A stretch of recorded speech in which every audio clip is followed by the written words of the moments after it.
نحمده ونصلي على رسوله الكريم أما بعد بسم الله الرحمن الرحيم قال رسول الله صلى الله عليه وسلم من قال به صدقة ومن عمل به أجرة ومن حكم به عدلا ومن دعا إليه هدي إلى صراط مستقيم كما قال صلى الله عليه وسلم.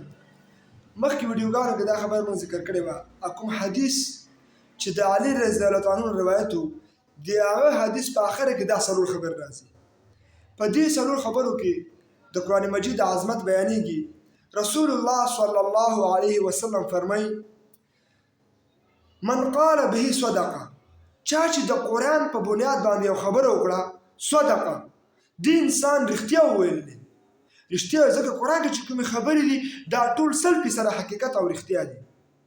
ومن عمل به اجره، او هر چا چې په قرآن مجید باندې عمل وکړ، هغه پیری که هغه انساني نري که ښځی توري که سپیني، هر چا چې په قرآن باندې عمل وکړ اجره، نو د عمل الله سره محفوظ سو، الله به ورته اجر ورکوي. ومن حکم به عدله، هر چا چې په قرآن مجید باندې فیصله وکړه عدله، د انسان انصاف وکړ. نن سبا د کوم ملک حکومت شي که اسلامي ملک نو هغه باید په قرآن باندې فیصلې وکړي. نو من حکم به عدله، چا چې په قرآن مجید باندې فیصلې وکړي دې انسان انصاف وکړ. ومن دعا الیه هدی الی صراط مستقیم، دا ناشنا خبره ده. نبی علیه الصلاة والسلام فرمایي ومن دعا الیه، څوک چې قرآن مجید ته خلق رابلي، هر څوک چې خلق قرآن مجید ته دعوت کوي چې ای خلکو راشئ د الله پاک دې کتاب ته راشئ، د الله دې کتاب باندې ځان پوه کړو، دې باندې ایمان راوړو، دې باندې عمل وکړو، دا نورو ته ورسو. نبی علیه السلام سره خبردار ذکر کوي ومن دعا الیه هدی الی صراط مستقیم، هر څوک چې قرآن مجید ته خلق رابلي، نو که نور څوک په هدایت شو که نه شو، دا انسان خپله په هدایت ده. د قرآن داعی دا 100% په هدایت شو. نور څوک که د دعوت مني که نه مني، نو دا خپله په هدایت ده. نو دې نه بل غټ خیر شته عزتمندو چې موږ او تاسو په هدایت باندې برابر سو. نو دومره د خیر کتاب د قرآن مجید دا د هغه حدیث ټوټه وه. او دې حدیث کې راځي چې دا حدیث اصل کې د حضرت جبرئیل روایت ده. جبرئیل علیه السلام یو ورځ نبی علیه السلام ته راغی، یا محمد امتک بعدک، ای نبی علیه السلام. جبرئیل امین دا خبره کوي نبی علیه السلام ته چې ای محمد صلی الله علیه وسلم، تا نه بعد به تا امت څه حالت وي، تا امت به څه شی کوي؟ وروسته خو فتنې را روانې دي، دجال به راوځي، فتنې دي. نبی علیه السلام ورخطا شو. نبی علیه السلام جبرئیل ته وویل چې یا جبرئیلو ما المخرجو، ای جبرئیل علیه السلام تاسو زما د امت غم ده چې زما ما نه بعد ذکر وفات شم، زه الله ته ورشم، نو زما امت به څه شی کوي؟ نو نبی علیه السلام دغه پوښتنه د جبرئیل امین علیه السلام وکړه. جبرئیل امین ورته ویلې کتاب الله، تا امت دی د الله په کتاب باندې ولې ولګوي؟ د الله کتاب تر څو پورې د خلکو سره موجود وي، دوی ورباندې ایمان راوړي، دوی ورباندې عمل وکړي، دوی به ګمراه نه شي. نو دا خبره جبرئیل امین نبی علیه السلام ته وکړه. نو د دې حدیث چې کوم مخکې ویډیو کې ما ذکر کړی همدغه څلور خبرې چې ما ذکر کړي دا ټول حدیث بیا بیان کړو. دې اول راوي چې دا هغه جبرئیل امین ده، دوم راوي نبی علیه السلام ده، او دریم راوي چې ده هغه علي رضی الله تعالی عنه ده. بل حدیث کې راځي د عبدالله ابن عمر نه روایت ده، فرمایي چې عبدالله ابن عمر ده اصل کې عبدالله ابن عمر رضی الله عنه روایت ده چې رسول الله صلی الله علیه وسلم فرمایلی دي الصيام والقرآن يشفعان للعبد يوم القيامة، د قیامت په ورځ انسان ته به دا قرآن مجید سفارش کوي، او دا قرآن داسې سفارش کوي چې د قرآن مجید سفارش الله قبول کړی ده، الله منظور کړی ده. د قرآن مجید سفارش الله نه رد کوي. نو دا داسې کتاب دی عزتمندو د قرآن مجید چې دا به تا سفارش کوي په قیامت کې، چې هلته بل سفارش نه چلېږي. بل حدیث کې راځي عن عمر رضی الله تعالی عنه، عمر رضی الله عنه روایت ده، عمر ابن خطاب رضی الله تعالی عنه فرمایي چې ان الله يرفع بهذا الكتاب اقواما ويضع به آخرين. عمر رضی الله فرمایي چې یقینا الله سبحانه وتعالی خلقو ته عزت ورکوي بهذا الكتاب، په دې قرآن مجید باندې، په دې قرآن مجید باندې الله سبحانه وتعالی قومونو ته عزت ورکوي. دا قومونه غوره کوي.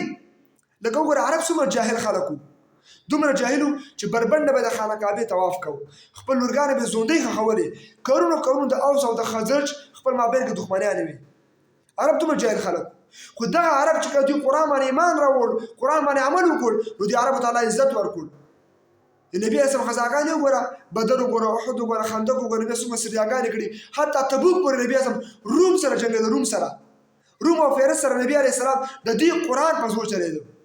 نو دا داسې قرآن د عزتمندو چې قومونو ته عزت ورکوي. عمر رضی الله فرمایي ویضعوا به آخرین، او چا چې قرآن پرېښوده داسې قوم الله پاک سرچپه راولي، داسې قوم الله ذلیله کوي، داسې قوم الله هغه باندې ذلت مسلطي. لکه نن سبا وګوره عربو، پاکستانیانو، ترکیانو او افغانانو دې ټولو د الله کتاب پرېښی ده، هېچا هم د الله کتاب باندې صحیح عمل نه ده کړی. نو ځکه دا ټول ذلیله دي. چچنیا کې وګوره، بوسنیا کې وګوره، شام کې وګوره، مصر کې وګوره. د موږ او تاسو د ذلت د نبی علیه السلام د امت محمدي صلی الله علیه وسلم د عرب دي که پاکستانیان دي او که دا ټول چې د نیټو غلامان دي، د امریکا او د برطانیه غلامان دي، زموږ د ذلت واحد سبب دا ده چې موږ د الله کتاب پرېښی ده. نو دې کتاب کې عزت ده، په دې کامیابي ده، او کنه انسان ذلیله کېږي. بل حدیث کې د عبدالله ابن عمر روایت ده چې لا حسد الا فی اثنتین، حسد او غیبته نشته مګر په دوه شیانو کې. یو کتاب الله ده، قرآن مجید کې ته یو چا سره مقابله کوئ چې هغه مخکې سي، نور یو چې کوم چا سره حسد او مقابله او غیبته به نه کوي. د بل حدیث ته د ابو هريره رضی الله عنه روایت. ابو هريره فرمایي حدیث د رسول الله صلی الله علیه وسلم فرمایلی دي چې الله پاک چې څومره ځان متوجه کوي او اوري د قرآن تلاوت، بل یو شي ته الله پاک دومره متوجه کوي. سبحان الله. الله سبحانه وتعالی زموږ او تاسو رب العالمین څوک چې د قرآن تلاوت کوي، نو الله په خپل غوږ ورته ږدي کما یلیق بشانه، څنګه د الله شان سره لیاقت ده. الله دې صاحب د قاری یا د تلاوت کوونکي څوک د قرآن تلاوت کوي، الله خپل د تلاوت اوري او الله خزر ورته متوجه کیږي. الله پاک بل یو چیز ته هم دومره نه متوجه کیږي لکه هغه چاته الله پاک متوجه کیږي چې هغه د قرآن تلاوت کوي. بیخي زیات الله پاک ورته متوجه کیږي، بل یو شي ته الله پاک دومره نه متوجه کیږي. بل اخی حدیث ده، دا حدیث مستدرک د حاکم راوړی ده، امام ذهبي رحمه الله په طرق ثلاثه سره ذکر کړی ده. دا حدیث ده نبی علیه الصلاة والسلام فرمایلی دي ان لله اهلینا، یقینا د الله لپاره خاص خلق دي چې الله ځان ته خاص کړي دي. نو من الناس د خلقونه قالوا صحابه ویلې من هم یا رسول الله، ای دی الله رسول الله، دا د الله خاص خلق څوک دي چې الله ته ډېر محبوب دي. قال د الله رسول صلی الله علیه وسلم فرمایل اهل القرآن، د قرآن والا خلق چې په قرآن مجید ایمان راوړی، په قرآن مجید باندې ځان پوهې کوي، قرآن مجید نور خلقو ته رسوي، دا اهل القرآن دي. هم اهل الله، دا د الله اهل ده، دا د قرآن والا خلق دا د الله اهل ده. وخاصته، او دا د الله خاص کسان دي. رواه الحاکم. نو دغه عزتمندو چا چې په قرآن باندې منګولې ولګولې، نو دا انسان د الله لپاره خاص خلق دی، الله ځان ته خاص کړي، دا د الله اهل الله، دا د الله اهل ده. نور څومره غوره موږ تاسو د قرآن مجید بیان د شاه والا کتاب ده. اوس دې خبرې ته راځو عزتمندو، په نن سبا دور کې چې دا 2022 ده، دا دور ده دی چې the most important miracle of Prophet Muhammad صلی الله علیه وسلم، د نبی علیه الصلاة والسلام په ټولو معجزو کې چې نبی علیه الصلاة والسلام د الله پاک ورکړي وي، په هغه ټولو معجزو کې چې ډېره اساسي بنیادي او اوچته معجزه ده، هغه د الله کتاب ده. دا به تاسو نن سبا په نن سبا دور کې چې ګویا د نبی علیه الصلاة والسلام 1443 کاله ووتل، په نن سبا دور کې او په هغه دور کې د صحابو په دور کې، د تابعینو په دور کې، د تبع تابعینو په دور کې، د امامانو په دور کې، حتی تر نن پورې په دې نن دور کې، حتی تر قیامت پورې د نبی علیه الصلاة والسلام واحد معجزه، بنیادی معجزه، هغه چې د قرآن مجید ده. ګوره که موږ تاسو وګورو، نبی علیه الصلاة والسلام ته الله پاک معجزې ورکړې وي. نبی علیه السلام اسمان ته ختلی و، معراج کې جنت هم کتل او جهنم هم کتل. نبی علیه السلام سپوږمۍ ښکول، شق القمر، نبی علیه السلام شاته کتل کول، دا ټول د نبی السلام حسي معجزې وي. خو په دې باندې نبی السلام چاته چیلنج نه ورکړی. موږ او تاسو چې وګورو رسول الله صلی الله علیه وسلم بغیر موسی علیه السلام وګورو، موسی علیه السلام ته الله پاک معجزې ورکړې وي.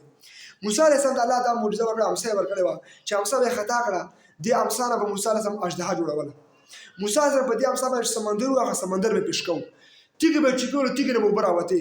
موسی علیه السلام چې په تخر کې لاس ومانډه نو پړکېدونکی به. نو موسی علیه السلام ته الله پاک 9 معجزې ورکړې وي. دا رقم چې موږ تاسو وګورو، سلیمان علیه السلام ته الله پاک معجزې ورکړې وي. سلیمان علیه السلام په انسانانو بادشاهي کړې وه، په پیرانو یې بادشاهي کړې وه، په مرغانو یې بادشاهي کړې وه، او په حیواناتو یې بادشاهي کړې وه. سلیمان هم داسې باچایي وه چې هوا ته به یې امر وکړو نو د یو میاشت مزل به سلیمان علیه السلام په نیمه ورځ کې کړ. نو سلیمان علیه السلام الله پاک داسې باچایي ورکړې وه. خو دغه ټولې د عیسی علیه السلام ته وګورئ.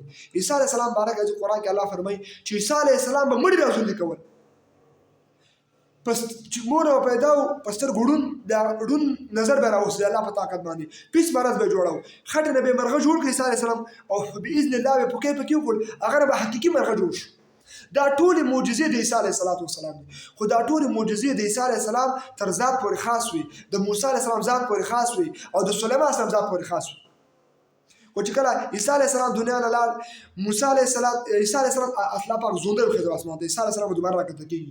موسی علیه السلام چې کله دنیا نه لاړ وفات شو نو موسی علیه السلام معجزې هم ختم شو او دارنګه سلیمان علیه السلام معجزې هغه ذات پورې خاص وي.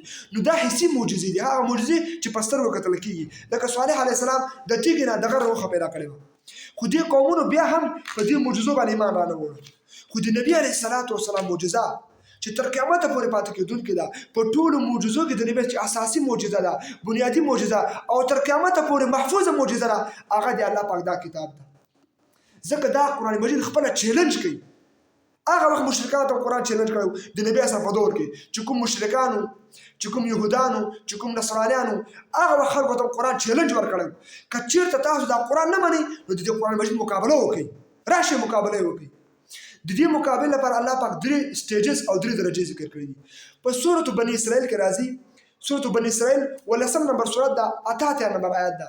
په دې سورۃ بنی اسرائیل کې الله پاک اول چیلنج کوي ټول کائنات الله پاک چیلنج کوي. په هغه دور کې هم کړی د صحابه په دور کې هم کړی ده د تابعین په دور کې د امامانو په دور کې زمونږ په دې دور کې حتی تر قیامت پورې الله پاک ټول دنیا ته چیلنج ورکوي. که چېرته تاسو قرآن نه منئ قرآن انکار کوئ نو د قرآن مجید مقابله وکړئ راشئ. اول دا چیلنج چې کوم د قرآن مجید دا په 3 سټیجزو کې ده په 3 طریقو سره ده. الله تعالی اول فرمایي په سورۃ بنی اسرائیل 18 نمبر سورۃ د 88 نمبر آیت کې الله تعالی فرمایي قل لئن اجتمعت الانس والجن الله تعالی فرمایي او پیغمبر د حوت اعلان وکړه که ټول انسانان راجمع سي انسانانو کې يهود نصرانیان نیټو هندوان دهریان ایتیس دا ټول ورنه مراد دي. الله پاک دا ټول راجمع سي ټول انسان والجن او پیران دا ټول راجمع على ايتو بمثلي چې د قرآن په شان یو کتاب راوړي ولو كان بعضهم لبعض ظهيرا چې بعضې دوی نور سره کومک وکړي نو دوی بیا هم د قرآن په شان یو کتاب نشي راوړی. د قرآن چیلنج ټول د قرآن په شان یو کتاب راوړي بسبیل تنزل الله پاک نرمي وکړه دوی خو ټول قرآن مجید باندې کتاب رانه وړو نو بیا الله سبحانه وتعالی بل چیلنج ورکړ. الله پاک ورته ګوره تاسو ټول کتاب نه سره وړئ. بیا په سورۃ هود کې 11 نمبر سورۃ ده او 13 نمبر آیات ده الله پاک ویلي چې ټول قرآن نه سره وړئ د قرآن مجید په شان لس سورتونه راوړئ. څو سورتونه؟ لس سورتونه. الله تعالی فرمایي قل فأتوا بعشر سور مثله مفتريات وادعوا من استطعتم. الله فرمایي پیغمبره دې خلکو ته ووایه فأتوا بعشر سور لس سورتونه تاسو راوړئ او د الله نه بغیر د هر چا نه کومک وغواړئ.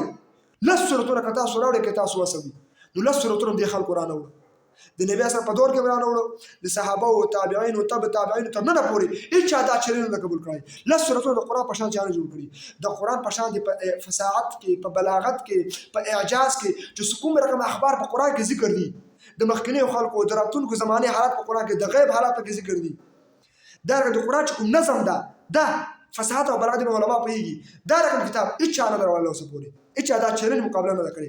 اخره کې چې کله دوی ټول قرآن په شان کتاب رانه وړ لس سورتونه رانه وړ دریم چیلنج الله ورکړي او ډېر اسانه چیلنج الله دې خلکو ته وکړي. الله تعالی فرمایي په سورۃ یونس کې سورۃ یونس 10 نمبر سورت ده 30 او 38 نمبر آیتونو کې او همدغه خبره الله پاک بیرته په سورۃ البقره کې کړې ده. سورۃ البقره 2 نمبر سورت ده او 30 نمبر آیت ده.